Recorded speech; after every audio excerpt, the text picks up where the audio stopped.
یہ ہے اس کہانی کا مین کردار سارہ۔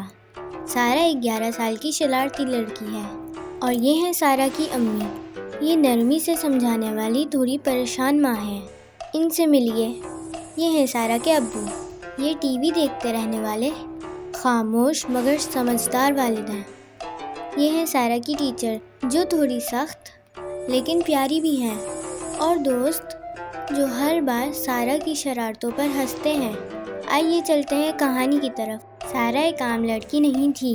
وہ ہر وقت منہ میں ببل گم رکھتی تھی اور جہاں موقع ملتا ببل پھس پھس پھلا کر سب کو چونکا دیتی۔ کبھی اسکول میں، کبھی بازار میں اور کبھی کلاس کے بالکل بیچ میں۔ جب ٹیچر پڑھا رہی ہوتی، سارہ چپکے سے ببل گم نکالتی، اس کو چباتی اور پھس۔ پھر سب کی نظریں اس پر۔ سارہ! ٹیچر چیختی، سارہ! اگر اگلی بار ببل کھائی تو تمہیں کلاس سے باہر کر دوں گی یا تمہارے پیرنٹس کو بلا لوں گی۔ دوست ہنستے، مگر سارہ کندھے اچکا کر کہتی، بھائی ببل نہ کھاؤں تو مزہ نہیں آتا، اور پٹاخہ نہ بجاؤں تو اور نہیں آتا۔ امی ہر روز کہتی، بیٹا یہ عادت چھوڑ دو، ایک دن پھنس جاؤ گی۔ سارہ ہنستی، امی مجھے ببل پھلانا آتا ہے، میں پرفیکٹ ہوں۔ ایک دن اسکول میں اعلان ہوا، کل سب بچے پارک میں پکنک پر جا رہے ہیں۔ سارہ نے خوشی سے اچھلنا شروع کر دیا، یہ میں سب کو اپنا نیا ببل ٹرک دکھاؤں گی۔ امی نے نرمی سے سمجھایا، بیٹا بس ایک دن کے لیے ببل گم سے دور رہنا اور ببل والی شرارت بالکل مت کرنا۔ سارہ ہنسی، امی پلیز میں ایک چھوٹا سا ببل بناؤں گی۔ رات کو سارہ بہت خوش تھی۔ اس نے جوس، چپس، چاکلیٹ اور اپنے لیے خاص طور پر ببل گم منگوائے۔ ٹی وی چل رہا تھا، سب ہنسی خوشی بیٹھے تھے، اور تب سارہ نے سوچا کیوں نہ ایک دو ببل گم ہو جائے۔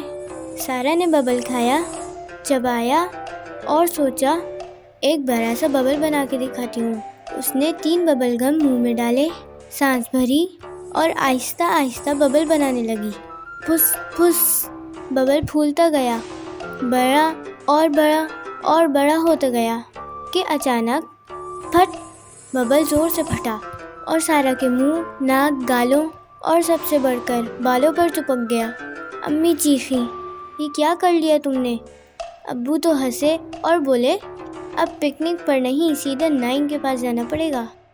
ببل گم سارہ کے بالوں پر اس طرح چپکی کہ سارہ کے بالوں سے ببل گم نکالنے کی ہر کوشش ناکام رہی۔ پانی، شیمپو، تیل سب کچھ ٹرائی کر لیا، کچھ نہ ہوا۔ آخری حل کینچی۔ امی نے آنسو بھری آنکھوں سے سارہ کے بال کاٹ دیے۔ اب سارہ کا ہیئر اسٹائل ایسا تھا کہ وہ خود کو آئینے میں دیکھ کے ہنس پڑی۔ صبح جب سب بچے پکنک پر جا رہے تھے، سارہ اداس بیٹھی تھی اور ہاتھ میں وہی خالی ببل گم کا ریپر تھا۔ سارہ نے کہا، امی آپ ٹھیک کہتی تھیں، شرارت ہمیشہ مزہ نہیں دیتی۔ امی مسکرائیں، بیٹا شرارت میں مزہ ہے، مگر سمجھداری ساتھ ہو تو سب خوش رہتے ہیں۔ سارہ نے دل ہی دل میں وعدہ کیا، اگلی بار ببل گم صرف گھر میں امی کے سامنے دن میں ایک بار ہی کھائے گی۔ سارہ کو ببل بنانے میں بہت مزہ آتا تھا، لیکن صبح جب سارہ اسکول پہنچی اور کلاس میں گئی، جہاں اس کے دوست جانے کی تیاریوں میں مصروف تھے اور بہت خوش ہو رہے تھے، سارہ کو دیکھتے ہی پوری کلاس ہنسنے لگی۔ ارے یہ بال کہاں سے کٹوائے تم نے؟ ایسا ہیئر اسٹائل تو ہم نے کبھی نہیں دیکھا، سارہ کی دوست نے مذاق اڑاتے ہوئے کہا۔ سارہ بہت شرمندہ ہوئی تو سب نے پوچھا، یہ کیا ہوا ہے؟ کل تو تمہارے بال ٹھیک تھے۔ تو سارہ نے کل رات میں ہونے والے ببل حادثے کے بارے میں بتایا اور یہ بھی کہا کہ میں سمجھ گئی ہوں، بڑوں کی بات میں ہماری بھلائی ہوتی ہے۔ پھر سارہ اسکول والوں کے ساتھ پکنک پر گئی، مگر ویسا انجوائے نہیں کر سکی جیسا اس نے سوچا تھا۔ اب وہ جان چکی تھی ببل گم صرف مزہ ہی نہیں، نقصان بھی دیتا ہے۔ ایسی کہانیاں مزید سننے کے لیے ہمارے چینل کو سبسکرائب کریں اور ویڈیو کو لائک کریں۔